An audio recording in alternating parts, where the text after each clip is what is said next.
Graça e paz. Podem se sentar.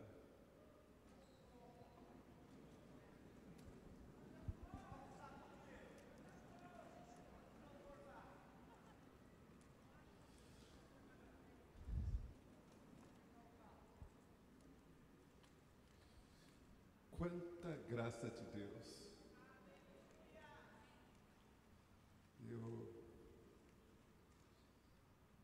Assim como disse o apóstolo José Maria a respeito deste altar, também no mesmo período de anos que nós pastoreamos, cerca de 34 anos, até hoje eu tenho. Até hoje.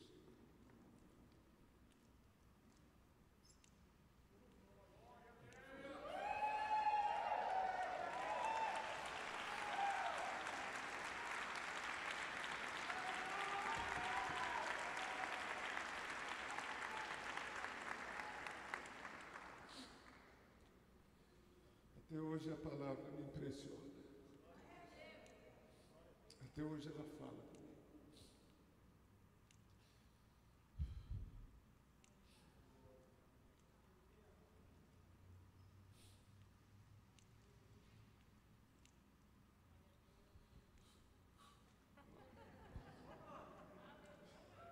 Do que?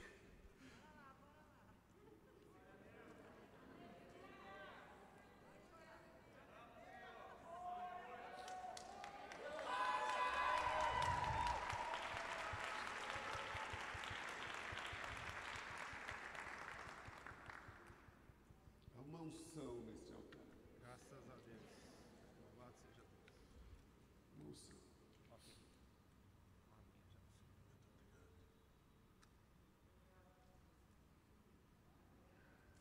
Mas vamos lá, como disse Eliezer, o tempo aqui é injusto, ele corre muito. Queridos, eu sou assim, muito apaixonado pelo reino, né? Sei da importância e do valor de cada pastor, cada apóstolo, cada ministro.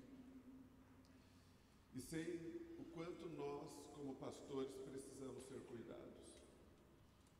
Chegou um tempo na terra para a Igreja do Senhor Jesus que não é exclusivo, assim, talvez na visão celular no modelo dos 12.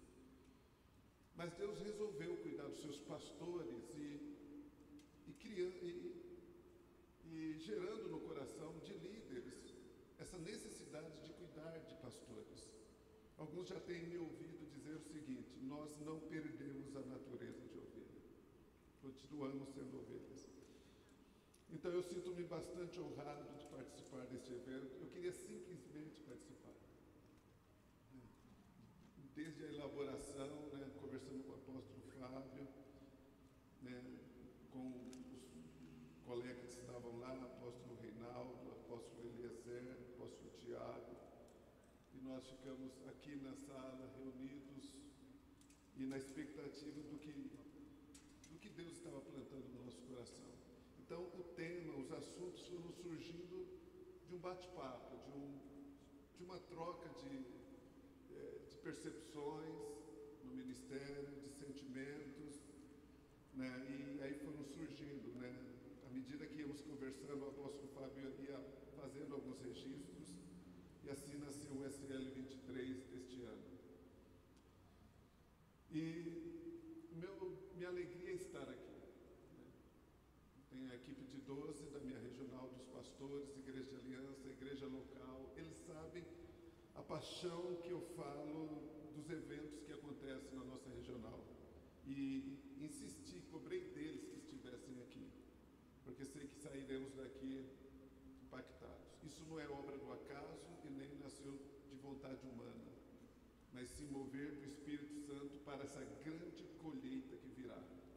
Nós precisamos estar tratados, restaurados, restituídos para um nível de crescimento que chegará sobre a Igreja do Senhor. Você pode olhar o cenário e o cenário diz que não, mas nós não caminhamos por vistas, caminhamos pela palavra, e a palavra diz que vai crescer e vai encher toda a terra, assim como as águas cobrem o mar. Eu quero ler um texto, e o meu tema para a nossa reflexão é Voltando ao Princípio, parte 1, Expectativas e Ações Equivocadas. Voltando ao princípio, expectativas e ações equivocadas. O texto base, Evangelho de João, capítulo 15, versículo 16, que diz: Não me escolhestes vós a mim, mas eu vos escolhi a vós, e vos nomeei, para que vades e deis fruto, e o vosso fruto permaneça, a fim de que tudo quanto em meu nome pedirdes ao Pai, Ele vos conceda. Glória a Deus. Senhor, abençoe essa leitura e a nossa ministração. Queridos, nesses últimos anos, na minha devocional, eu venho me atendo muito aos imperativos do Senhor. A palavra que sai dos lábios do Senhor. Nós vivemos num mundo onde a verdade foi totalmente relativizada. A questão é como nós fomos afetados com isso. Essa regência humanista tem chegado nas igrejas e chegado no púlpito, chegado no coração dos pastores. E quando a gente lê a palavra, em algum momento parece que ela é muito inflexível, ela é muito dura. É incrível como nós percebemos, às vezes os malabarismos que alguns ministros, pregadores, fazem para tentar, de alguma forma, amenizar a palavra do Senhor, para não ofender pessoas. E é incrível como a mente do ser humano se elabora para ver aquilo que ela quer enxergar e ouvir aquilo que ela quer escutar. Nós lemos um texto que não cabe uma interpretação, que não cabe uma leitura que não seja a que está escrito. Essa é uma palavra afirmativa do Senhor. Não me escolhestes vós a mim. Ele está afirmando. Mas eu escolhi a vós. Isso deveria nos transmitir uma segurança inabalável. Essa é uma palavra que garante todo o teu êxito. Ou seja, não depende absolutamente nada do teu esforço para chegar aonde Deus quer te levar. Como disse o apóstolo José Maria, será que ele errou na escolha? Não, Deus não erra. Então, quando você lê a palavra, ela está afirmando alguma coisa ao seu respeito. Mas por que uma grande dificuldade de compreendermos isso? Porque entender que Deus me escolheu é como se eu não tivesse saída. Mas se eu escolhi a Deus, eu tenho a opção de desescolher. Então eu fui escolhido pelo Senhor. E eu me tranquilizo nisso. Eu acredito na soberania de Deus. Eu não vejo nenhuma tirania dele dizer o seguinte: eu te escolhi e não tem retorno. Isso me dá tranquilidade. Porque ainda que as coisas pareçam estar dando tudo errado, aquele que me escolheu sabe o que está fazendo. E eu não vou ficar refém da avaliação de ninguém, senão dele. Ele me escolheu. Porque eu mereço? Não. Talvez porque eu era o pior. E se ele quis te escolher, pronto. O grande problema é que algumas pessoas têm dificuldade de entender que Deus escolhe. Eu posso escolher, mas Deus não pode escolher, porque Deus não faz acepção de pessoa. Eu posso fazer acepção de pessoa. Deus é soberano, querido. Deus é soberano. O apóstolo Paulo, mesmo fazendo referência a esse poder soberano, fala: um vaso na mão do oleiro nunca vai dizer para ele: por que você está me fazendo assim? Então é incrível como a nossa mente se elabora para enxergar o que quer, ver o que quer enxergar. Eu trouxe aqui alguns exemplos. Por exemplo, disse Jesus, João 11, 23, 24. Disse-lhe Jesus, se dirigindo a Marta, teu irmão há de ressuscitar. Lázaro havia morrido, estava sepultado. Jesus chega até a casa das irmãs de Lázaro e Jesus se dirige a Marta e afirma, teu irmão há de ressuscitar. Disse-lhe Marta, eu sei que há de ressuscitar na ressurreição do último dia. Nesse texto, embora Jesus estivesse falando que ele estava ali para ressuscitar a Lázaro, irmão de Marta, ela percebendo a impossibilidade de Lázaro voltar a viver, porque já estava sepultado há 4 dias, ela preferiu crer que Jesus se referia à ressurreição dos últimos dias. Olha só como que é a mente.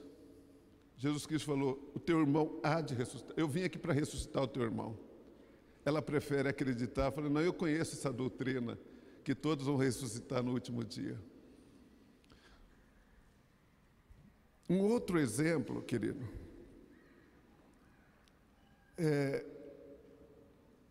se refere a Sara e Abraão. E disseram-lhe, 3 homens visitam Abraão e Sara, 3 anjos do Senhor. E eles disseram a Abraão, onde está Sara, tua mulher? E ele disse, ei-la aí na tenda. E disse, certamente tomarei a ti por este tempo da vida. E eis que Sara, tua mulher, terá um filho. Sara, escutando a porta da tenda, que estava atrás dele, eram Abraão e Sara já velhos, adiantados em idade.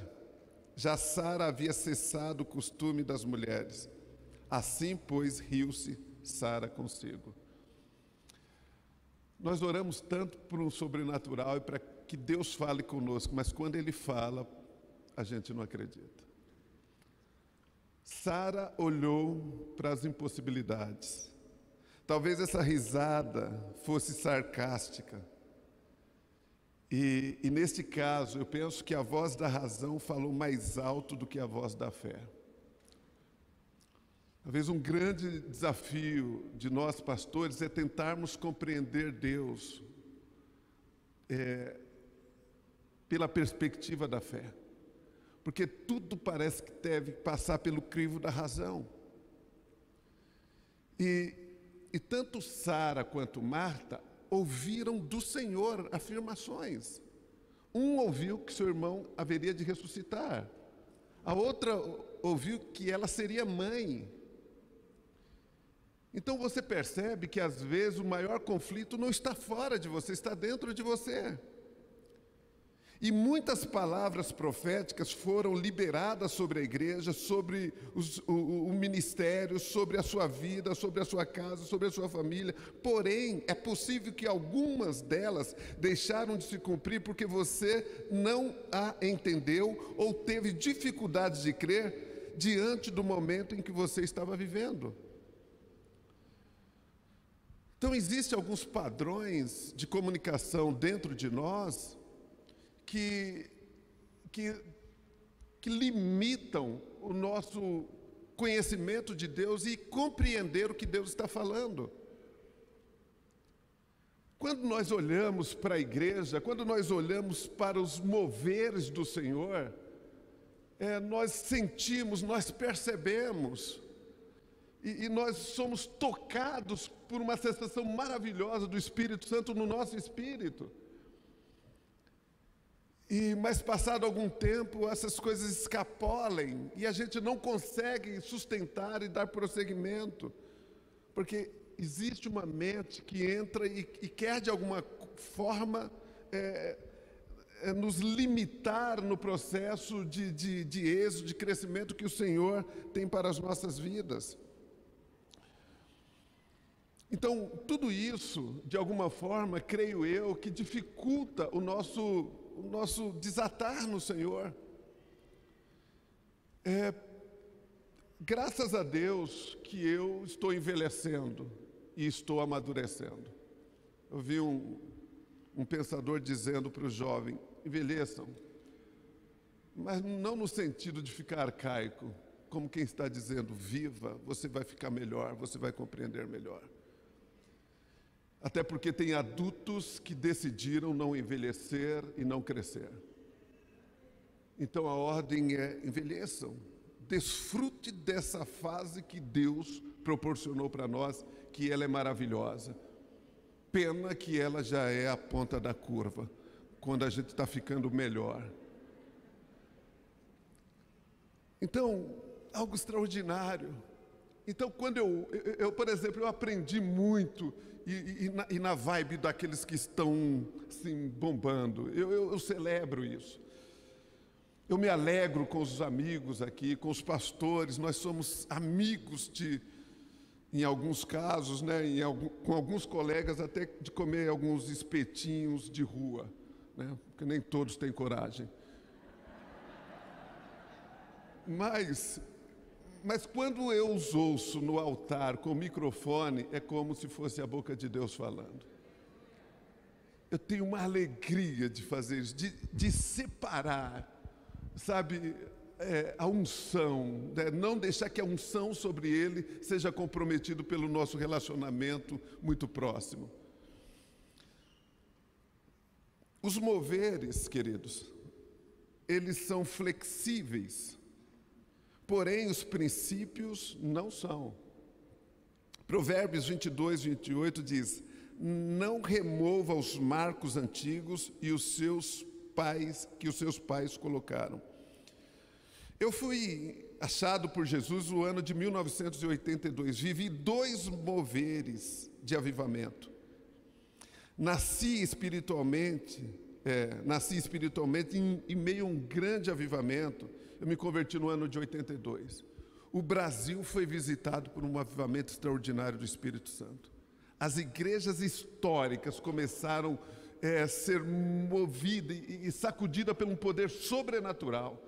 As pessoas começaram a ser batizadas no Espírito Santo, começou a haver curas, sinais, maravilhas, mesmo aqueles pastores que não criam e nem estavam buscando, simplesmente foram visitados. Eu me converti neste contexto, onde as pessoas estavam abrindo mão de tudo para servir ao Senhor. Eu larguei tudo que estava fazendo, casado recentemente, fui para o Paraná me preparar para ser enviado para o campo missionário. Os meus 2 primeiros filhos nasceram nesse contexto de preparação, em Cianorte, no Paraná. Havia uma chama de avivamento extraordinário. A igreja pipocava em todos os lugares. As pessoas se reuniam em casa para orar, e de repente o Espírito Santo descia e todos começavam a falar em línguas estranhas.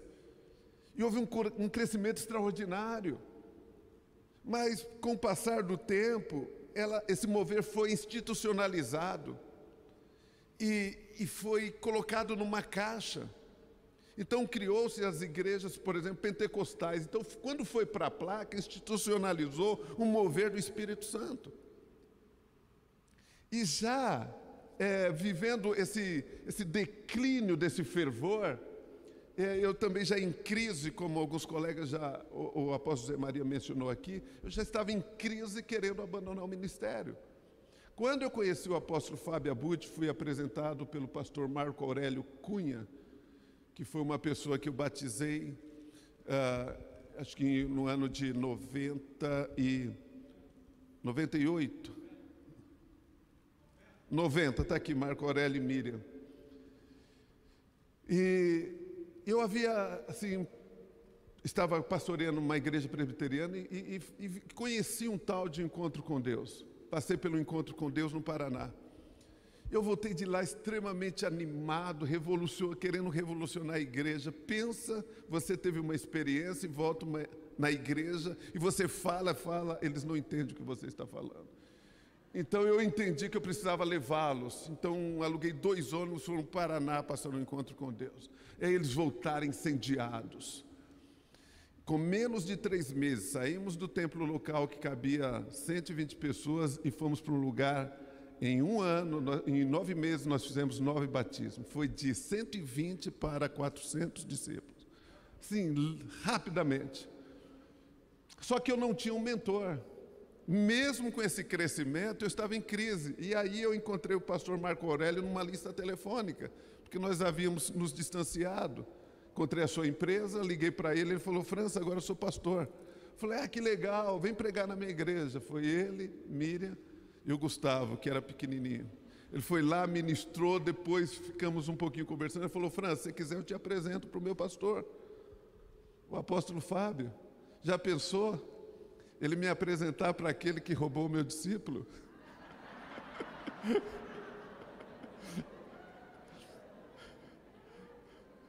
Deus tem tudo no tempo certo. Eu encaminho ele para Adonep, ele fica tão encantado, encaminhado para o capítulo do apóstolo Fábio, ele volta assim: apóstolo, França, achei meu lugar. Falei: meu Deus. E anos depois eu estava diante do apóstolo Fábio. Estava eu e um colega, e ele falou: como é que posso ajudá-los? Aí um colega abriu o coração, falou. E eu falei: o que eu preciso de direção. Tipo, eu não fui pedir dinheiro, não fui pedir ajuda, nada, não. Eu falei: eu preciso de direção.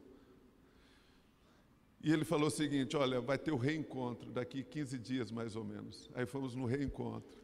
Ele ministrou e teve um período de intervalo, eu encostei perto dele, ele falou: Fran, eu te tomo como meu discípulo. E de repente eu fui transicionado por um outro mover sobrenatural, chamado mover celular. Queridos, eu fui assim, restaurado, fui restituído. Eu celebro a visão celular de uma forma extraordinária. Então conheci esse mover que me restaurou plenamente. Eu vou dizer uma coisa para vocês, os pastores que me conhecem. A minha igreja, numericamente falando, ela é pequena. Mas o que eu ganhei na visão, eu não troco por nada. Edna dá testemunho, quando ela está ministrando, de como Deus mudou a minha vida. Ela fala: o meu marido é um antes do encontro e outro depois do encontro com Deus. Eu não abro mão de nada, eu ganhei amigos, eu ganhei uma cobertura espiritual. Hoje, quando eu vou numa igreja, vou pregar na igreja do apóstolo Paulo Martins, que está ali, eu falo: eu faço parte disso. Eu vou no apóstolo Reinaldo, que faz fila na igreja dele, coisa linda, lembrou-me a igreja da Coreia. Quando eu estou lá, eu falo: eu faço parte disso. Quando eu venho para cá, eu falo: eu faço parte disso. Deus me multiplicou, eu cresci. A visão denominacional foi banida, eu tenho uma visão de reino. É verdade, eu não falo com demagogia, não. Não falo mesmo.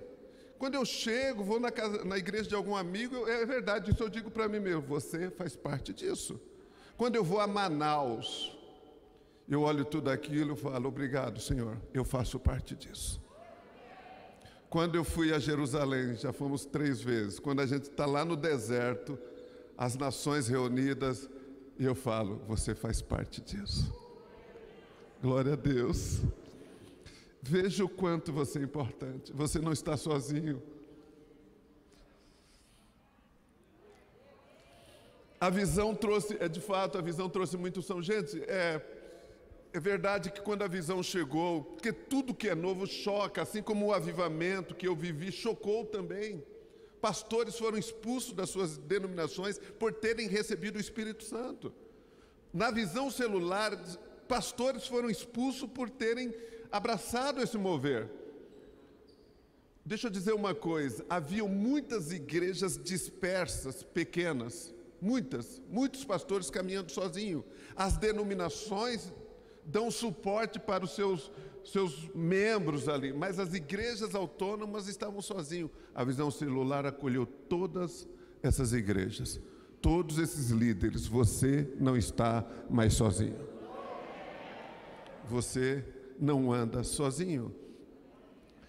Então nós entramos para a visão celular. Então muitas pessoas, infelizmente, houve muitos choques, houve muitas leituras erradas. Pessoas entraram na visão e perceberam o quanto a visão pode dar poder para um pastor.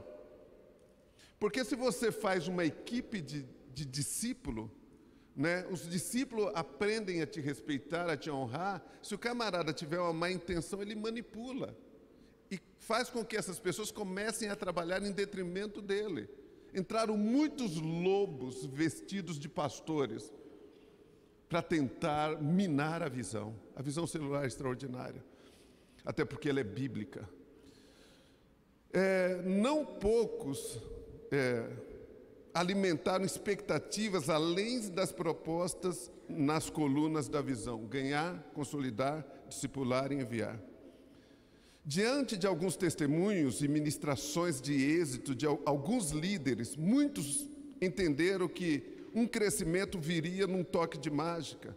Mesmo com os constantes alertas, na visão se trabalha muito. Porém, é bem verdade que não se pode roubar o tempo de qualidade da família. E nem a família te roubar do ministério. Fica difícil convencer alguns discípulos também, aplicar as 4 colunas da visão na vida deles, se você não aplicar em si. Eu fiz uma regência verbal desses 4 verbos do infinitivo, mas uma regência verbal para si mesmo. Então eu pus primeiro ganhar, e antes de falar, você precisa ganhar, eu preciso ganhar-me. Então, ganhar-me, consolidar-me, discipular-me e enviar-me. Ganhar-me, pois que aproveitaria o homem ganhar todo mundo e perder a sua alma? Ou que daria o homem pelo resgate da sua alma? Então, às vezes você doa a sua vida ensinando, motivando, estimulando, empurrando, mas você esquece de si mesmo nesse processo. Quando a primeira ministração falou de olhar no espelho. Deixa eu dizer uma coisa, vou compartilhar aqui um pecado meu. Eu percebi que isso na verdade não é um pecado, era uma fuga de mim mesmo. Eu tenho um perfil psicológico, um perfil de personalidade, que ele pode ser classificado como TDA. Então eu tenho um problema com foco. Mas eu descobri isso e renomeei e apliquei a mim dizendo: você aprende diferente. Mas eu tenho um problema com silêncio. O silêncio me perturba. Então, para eu ler, para eu estudar, eu preciso criar ruídos. Então, eu ligo televisão, ligo o som para eu me concentrar.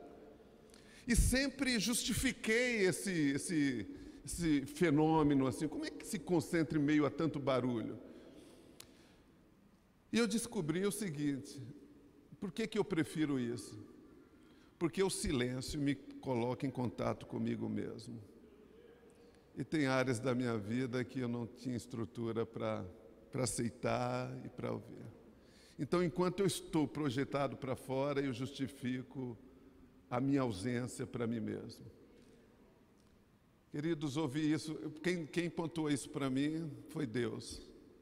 Porque eu lembro que acabou a energia em casa, a televisão não funcionava, a internet não funcionava, nada funcionava e eu tinha que ficar sozinho comigo mesmo.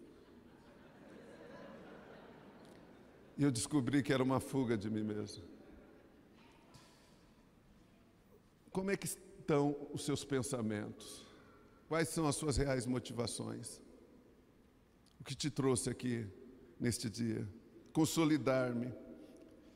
Primeira referência é Marcos 8, 36, 37. Segunda referência, para consolidar-me, João 6, 68. Respondeu-lhe, pois, Simão Pedro: Senhor, para onde iremos nós? Tu tens as palavras da vida eterna. O apóstolo Pedro, ele mostra o seguinte: não existe outro lugar fora de Jesus. Jesus disse: eu sou o alfa e o ômega. Eu sou o princípio e o fim. Em outras palavras, ele estava dizendo: antes de mim não tem nada, e depois de mim não tem nada. Quando Pedro diz: para onde iremos nós? Porque além de ti existe um vácuo, um vazio. Nós, pastores, não podemos estar consolidados, ou líderes, ou crentes, em nada fora de nós que não seja Cristo. Discipular-me, 2 Timóteo 2,15, procura apresentar-te a Deus aprovado, como obreiro que não tem de que se envergonhar, que maneja bem a palavra da verdade. Eu preciso perceber como está a minha estrutura. Discipular-me. Isso não estou dizendo que eu não preciso de um discipulador. Só o fato de discipular-me vai apontar que eu preciso de um discipulador. Eu não sei andar. Se o apóstolo Fábio falar: de hoje em diante eu não estou na visão, eu falo: tá, mas mesmo assim eu continuo com o senhor. É verdade. Eu aprendi isso. Porque são princípios. Como dizem Nizanguanais, se a Bíblia não for a verdade, mesmo assim eu continuo com Jesus. Enviar-me, Isaías 6:8. Depois disto ouvi a voz do Senhor que dizia: a quem enviarei? E quem há de ir por nós?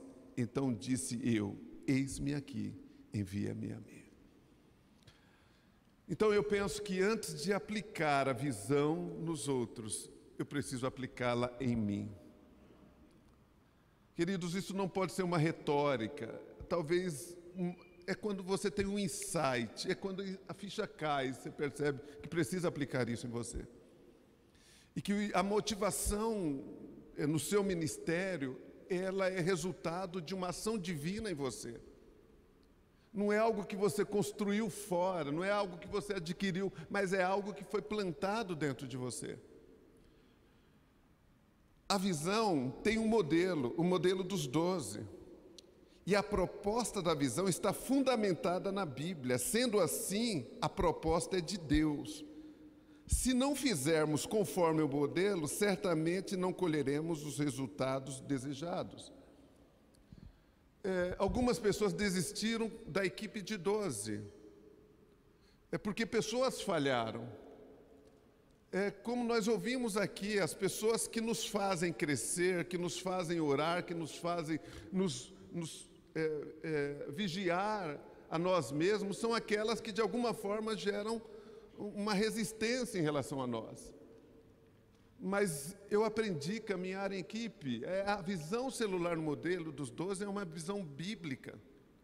Ela tem uma proposta bíblica. Você tem no Antigo Testamento, no Novo Testamento e no último livro chamado Apocalipse. Estão lá. Qual é o trauma do número 12? É incrível como a nossa mente insiste em justificar, às vezes, as nossas a não resposta diante de uma chamada, tentando argumentar. E se fosse 10, você reclamaria também.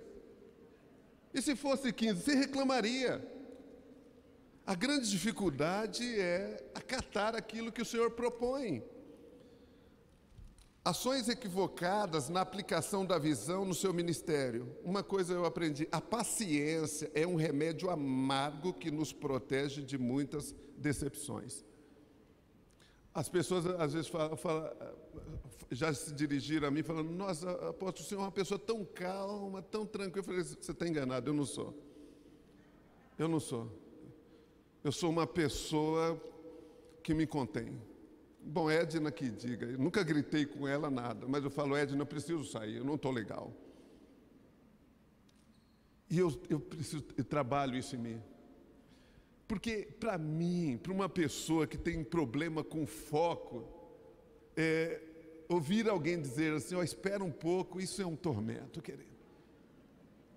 Você mandar uma mensagem, o cara não responder, você já fica doido. Você faz uma reunião, chama os 12 para vir, não aparece. E você fica ali trabalhando, amém. Deus sabe de todas as coisas. E você vai falando coisa para se conter. Deus tem tudo sob controle. A questão da paciência, ela é necessária, porque ela vai provar a nossa obediência. Vou dar um exemplo aqui em Saul, 1 Samuel 13, versículo 8 a 13, diz assim: E esperou Saul 7 dias, até ao tempo que Samuel determinara. Não vindo, porém, Samuel a Gigal, o povo se dispersava dele. Então disse Saul: Trazei-me aqui um holocausto e ofertas pacíficas, e ofereceu o holocausto. E sucedeu que, acabando de oferecer o holocausto, eis que Samuel chegou, e Saul lhe saiu ao encontro para o saudar. Então disse Samuel: O que fizeste? Disse Saul: Porquanto via que o povo se espalhava de mim, e tu não vinhas nos dias aprazados, e os filisteus já se tinham ajuntado em Miquimás, eu disse: Agora descerão os filisteus sobre mim em Agigal, e ainda à face do Senhor não orei, e constrangi-me e ofereci o holocausto. Então disse Samuel a Saul: Procedestes neciamente, e não guardastes o mandamento que o Senhor teu Deus te ordenou, porque agora o Senhor teria confirmado o teu reino sobre Israel para sempre. O cara abriu mão de uma unção extraordinária. Saul seria Davi hoje, mas ele abriu mão disso. Diante de uma pressão, diante de um contexto, ele sentiu-se pressionado e estava no limite do tempo determinado por Samuel para receber a unção, a consagração. Queridos, deixa eu dizer uma coisa. Deus é fiel e Ele sustenta a sua palavra. E o diabo vai lutar com você até o último segundo para tentar te convencer a sair do lugar onde Deus te plantou. Parece que havia um cenário, parece que criou-se ali um lugar onde tornou-se um espetáculo no mundo espiritual. Imagina uma legião de demônios e uma legião de anjos torcendo, vibrando para o que aconteceria ali. Saul esperando o momento exato da unção. A pressão é para que ele se adiantasse a esse processo. E do outro lado, eu creio que havia uma torcida para que ele não se precipitasse. Mas ele ouviu uma voz e argumentou. Quando ele percebeu que Samuel estava demorando, ele fez uma leitura. E ele viu que as pessoas estavam indo embora. E ele disse: eu preciso fazer alguma coisa. Então ele ordenou que lhes trouxesse ali o holocausto para que ele pudesse fazer uma oferta. Sabe, queridos, Saul fez uma coisa certa. Ele adorou o Senhor, ele ofertou ao Senhor. Mas lembremos que Caim também ofereceu ao Senhor uma oferta. Ações boas, porém equivocadas. Fazendo algo nobre para encobrir uma intenção equivocada, uma motivação errada. Já viu aquelas pessoas que não entregam os dízimos na igreja, mas falam que compram cesta básica para doar aos pobres? Você já viu aquelas pessoas falar: olha, eu não entreguei o dízimo, mas Deus sabe do meu coração, eu estava reformando. O que Saul fez de errado? Ele estava adorando ao Senhor.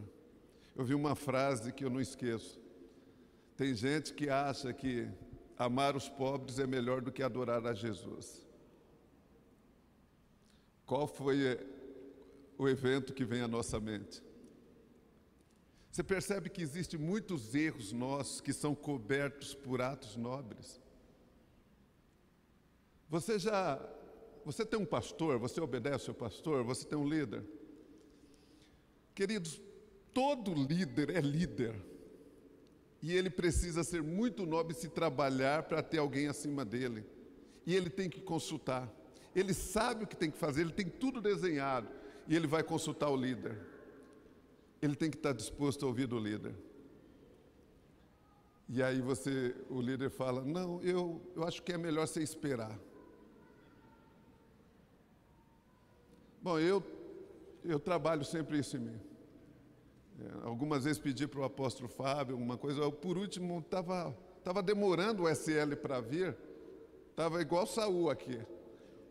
A pandemia, o apóstolo não se adiantava, eu falei, apóstolo, o senhor me autoriza a fazer um SL aqui na minha regional? Eu olhei para ele e falei, eu conheço o apóstolo Fábio. Aí ele respondeu, França, eu acho bom, legal, mas é bom a gente esperar para fazer todos juntos. Falei, amém. Camarada, ou você tem um pastor ou não tem um pastor. Se você escolher ter um pastor, escolha, ouça. Quem já não se decepcionou com Deus? Aqui está falando dessa questão da humanidade. Mas esperar é algo extraordinário. O pastor Marcos, que me apresentou aqui, é um camarada que vem de longe, Rio Preto, Ribeirão Preto, 500 quilômetros ali, irmãos. 500 quilômetros. Então, quando eu vejo, a minha inspiração em algumas pessoas está nisso, porque quando eu estou aqui, falo, estou cansado, falo, tem o pastor que vem lá de Ribeirão Preto. Ele vem, sabe para quê? Olha só, imagina você andar, encher o tanque de gasolina, para chegar numa reunião e ficar sentado, não tem oportunidade, nada. Dentro de um congresso, fala, nossa, ninguém me notou. Não, ele não veio para isso. Agora, todos nós somos observados há um tempo para tudo. Há um tempo para tudo. Para trabalhar as nossas frustrações.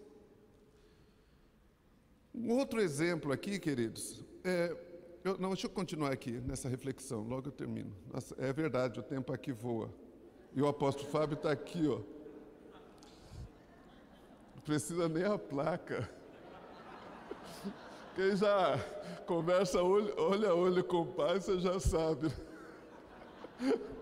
Vou tirar mais, não, estou brincando. Como diz os meus filhos, né? Eu convidei o Marco, a turma, quando eu convido para pregar, quando eles me vêm lá, falam, achei que o senhor não ia estar aqui. Então, olha só, tanto Abel, ou melhor, tanto Caim quanto Saul ofereceram ao Senhor uma oferta e foram rejeitados. Por quê? Por causa da desobediência, por causa de motivações erradas. Essa pode ser a figura de pastores e líderes que querem a visão, mas não querem submeter-se a uma autoridade sobre a sua vida. Quando Samuel se aproxima, ele percebe que Saul tinha feito uma loucura. Ele falou, o que você fez? Que loucura é essa? Calma, eu só estou prestando um culto ao Senhor. Porquanto via, ele aí justifica, eu via que o povo, olha gente, deixa eu dizer uma coisa, os nossos atos errados são protegidos por argumentos de pressupostos verdadeiros. E eu dou sempre uma dica para quem está passando comigo, eu falo, eu vou te dar uma dica, todas as vezes que você se pegar racionalizando, você está dizendo, eu sei, mas eu não quero mudar.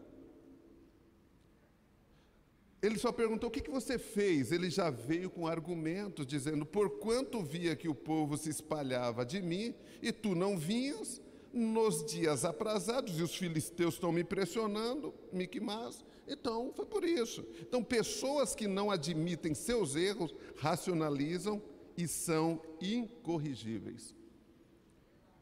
São incorrigíveis. Não é fácil ser liderado. Tem gente que gosta de trabalhar em equipe desde que ele seja o líder. Não aceita, uma dificuldade muito grande. São inquietos. Tem uma dificuldade de ouvir. Então, essas pessoas não vão mudar. E Deus sabia do coração de Saul. E aí, prosseguindo, então Samuel disse a Saul: procedestes neciamente e não guardastes o mandamento do Senhor teu Deus, que o Senhor teu Deus te ordenou. Porque agora o Senhor teria confirmado o teu reinado sobre Israel para sempre. Se você não escuta o seu mentor como voz do Senhor sobre a tua vida, você agirá neciamente. Devemos cultivar expectativas e ações corretas. Não fazemos ideias, queridos, dentro de uma compreensão humana do poder que o Evangelho exerceu e exerce na transformação de milhões e milhares de vidas. Você é resultado desse poder transformador. Esse Evangelho é libertador. Quando você olha para a sua própria história, se vê outra pessoa em todos os sentidos. Dá uma olhada para trás. Olha até onde você caminhou. Será que vale a pena voltar lá na estaca zero? Gente, eu já conheço antes do encontro com Deus, cara. Eu passei da linha do retorno. Já conheço lá atrás. Eu tenho 34 anos de ministério pastoral, 36 anos casado, 4 filhos, 2 genros e 2 noras e 4 netos. Isso é resultado de um processo maravilhoso. Mas eu posso, num único ato, chutar o pau da barraca e tudo isso ser destruído. Tudo isso. Então agora é sustentar. Então eu olho para trás e vejo o quanto já caminhei. Eu olho aqui esse cenário maravilhoso. Eu olho você aqui que faz parte desse corpo extraordinário. Quantas vidas foram alcançadas através de você? Quantas famílias foram transformadas? Você é necessário nesse projeto de Deus. Você foi transformado pelo Evangelho. Certamente que a palavra da cruz é loucura para os que perecem, mas para nós que somos salvos é o poder de Deus para a transformação. Só compreenderão o poder desta palavra quem foi acessado por ele, quem foi transformado por ele. Não dá para voltar atrás. O pastor, quem põe a mão no arado não pode mais olhar atrás. É daqui para frente. Eu entendi a chamada, então vou fazer de tudo para que eu me sinta o melhor possível dentro desse contexto. Deus me trouxe amigos, Deus me trouxe suporte, Deus me trouxe cobertura extraordinária. No meu caso, dentre muitas experiências com Cristo, uma que marcou e exerceu transformação na minha maneira de ver, na maneira de perceber e ser, foi o encontro com Deus. Encontro com Deus foi um marco na minha vida. Algo extraordinário aconteceu. Eu acredito nessa ferramenta maravilhosa. Muitos abriram mão de fazer um encontro com Deus. Não faça isso. Outra experiência foi ter conhecido a visão celular, como eu já antecipei, né? No modelo dos 12, sob essa cobertura. Queridos, somos pastores e líderes. Como disse o apóstolo Eliezer, a resposta e a esperança de Deus para o território onde fomos enviados. Você é a semente certa no lugar correto. Deus te semeou neste lugar. Na visão, fomos corrigidos em muitos aspectos do nosso ministério. Fomos estimulados a amar vidas, estendermos a igreja até os lares. Foi plantado no nosso coração o desejo de conhecer, interceder e amar Israel. Queridos, isso no meu coração não existia. Muitas coisas foram plantadas na minha vida. Eu seria muito injusto, mas parece que só um palavrão traduziria abrir mão de tudo isso daqui, de tudo que você recebeu do Senhor. Porque Deus foi extremamente gracioso, extremamente maravilhoso. Lembro dos encontros, lembro dos congressos, e isso foram pessoas que se dispuseram a servir. Apóstolo René Terranova, é uma pessoa que eu admiro maravilhosamente, assim, pela dedicação, pelo fervor. Ele se desloca e vem aqui, parece que ele prega visceralmente, cada fala, cada letra, Cada palavra que sai dos seus lábios parece que sai das suas entranhas tentando nos tocar. Eu não abro mão disso. Porque se eu sair deste lugar, o que eu vou buscar em outro lugar? Será que tem uma Bíblia diferente em outra igreja? Será que existe um Espírito Santo diferente em outro território? Será que existem pessoas impecáveis em outros lugares? O que eu vou encontrar? As pessoas que vão de um lado para o outro são infelizes. Acabam colocando também, afetando todos os seus familiares. Queridos, é atrás do Senhor Jesus que nós devemos estar, não atrás de moveres. Os moveres nós já fomos envolvidos. Eu fui envolvido nesse mover extraordinário. Fomos estimulados a honrar um conceito que havia se perdido. Honrar os pais, honrar a família, honrar os pastores. As pessoas que não vivem essa realidade, que não percebem essa postura interna de admirar os outros, de honrar, elas acham que isso é idolatria. É uma coisa tão rara que quando você vê alguém falando bem de outro, acha que está idolatrando. Nós aprendemos a honrar. Honrar os filhos, sabe? Honrar é ouvir os filhos. A visão, ela nos trouxe, resgatou conceitos que estavam assim, desconstruídos e ressignificados para o mal. Aprendemos a caminhar em equipe. Queridos, não sei mais o que é caminhar sozinho. Não sei o que é mais caminhar sozinho. Todas as vezes que eu vou fazer um evento aqui, eu entro em contato com os colegas. E eu falo assim, olha, eu vou fazer um evento, posso contar com você, tal, etc. Tem amigos espalhados. A visão proporcionou isso, esse ambiente extraordinário. Você faz parte de algo muito grande. Não retroceda. O desânimo pode bater à sua porta, mas se ancore nas promessas do Senhor. Porque o desânimo pode te arrastar para um lugar incerto, te arrastar para a cova. Como pode se explicar isso? Como pode explicar isso que acabou de ministrar o Zé Maria? Elias havia enfrentado centenas de profetas, havia enfrentado toda a conspiração das trevas, mas do dia para a noite ele entrou em crise existencial e pediu a morte para si. Como pode se explicar isso? Fala dessa nossa oscilação humana.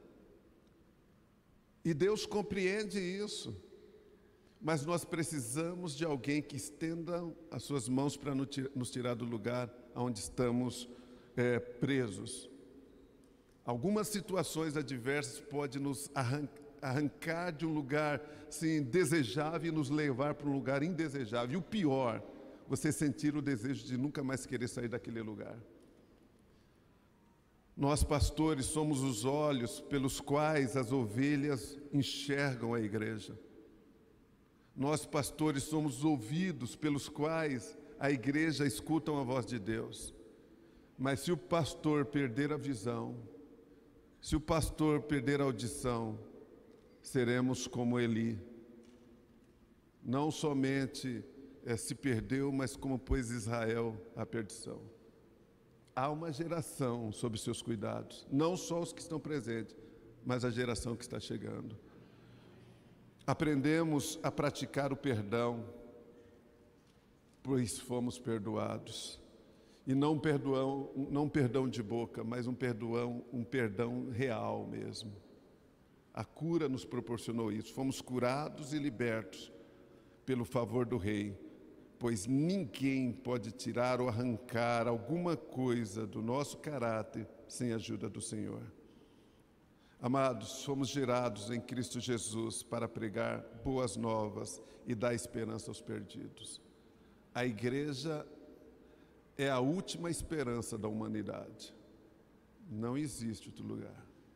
A igreja do Senhor Jesus.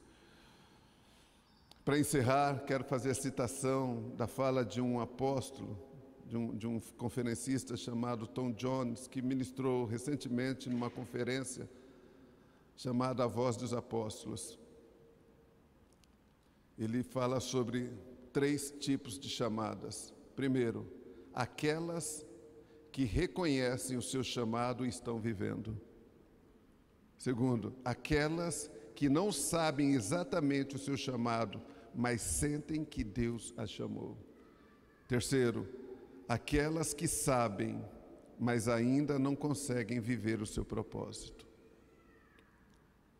Ou seja, todos nós fomos chamados com um propósito. Você está exercendo? Você sabe qual é a sua chamada? Há alguma coisa que limita a sua entrega dessa chamada?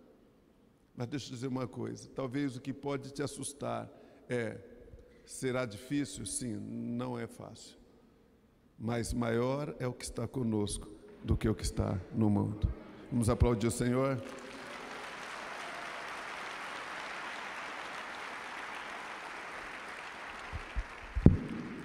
Glória a Deus por esta palavra. Vamos ficar de pé para eu encerrar.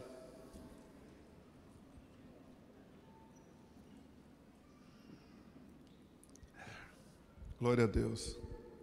Fico muito cativado por vocês quando ficam todos olhando assim, focados, né? Eu não tenho o hábito de dizer, olha para o teu irmão e dá 3 pulinhos.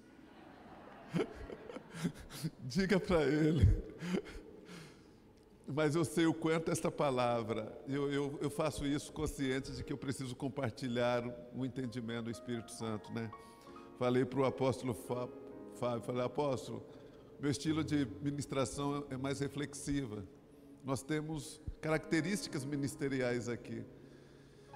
E eu entendi que eu preciso deles, eles precisam de mim, e todos precisamos caminhar juntos. SL 23, o pastor dos pastores está aqui. O cajado dele está sobre esse rebanho grande.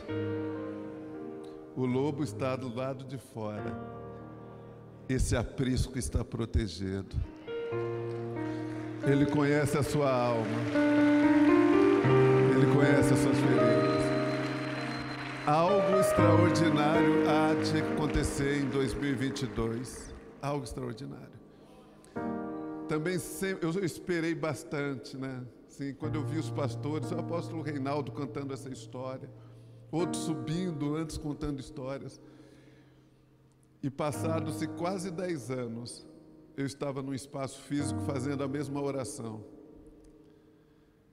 E recentemente o Senhor nos deu um espaço novo para cultuar.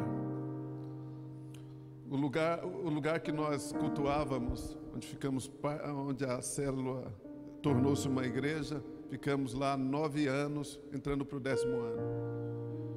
E em questão de 1 mês nós deixamos ajeitadinho. Mas nós estamos num lugar que já gastamos mais de 70 mil reais. E quando pergunto como é que está, eu falo, parece a igreja católica. Nunca termino. Mas tem 3 ambientes. Deixa eu dizer uma coisa, em nenhum momento eu me desesperei. Deus me deu um olhar para vocês e para proteger a minha alma, como quem diz, fica tranquilo, o mesmo cuidado que eu tenho com eles, eu tenho com você. O mesmo amor que eu tenho por eles, eu tenho por você. Então fique tranquilo, você é necessário. Tem 10 discípulos, você é necessário. Amém? Pai, eu quero te agradecer por esta palavra. Espírito Santo, muito obrigado por nos ministrar nesse dia. Muito obrigado por nos apacentar, Senhor Jesus.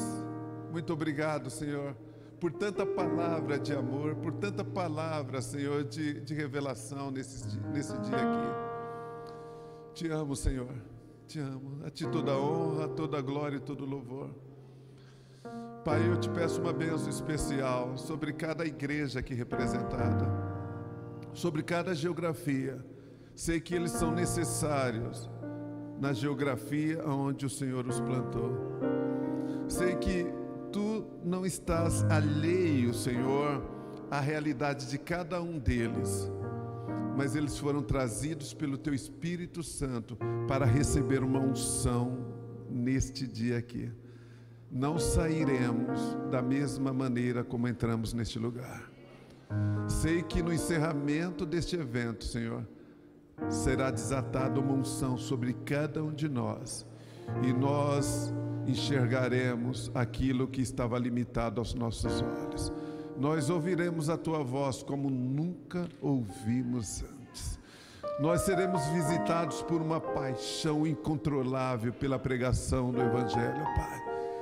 Então, sob esta convicção, Senhor, eu encerro esta palavra te agradecendo, Senhor. Muito obrigado, Deus abençoe. Aplauda o Senhor.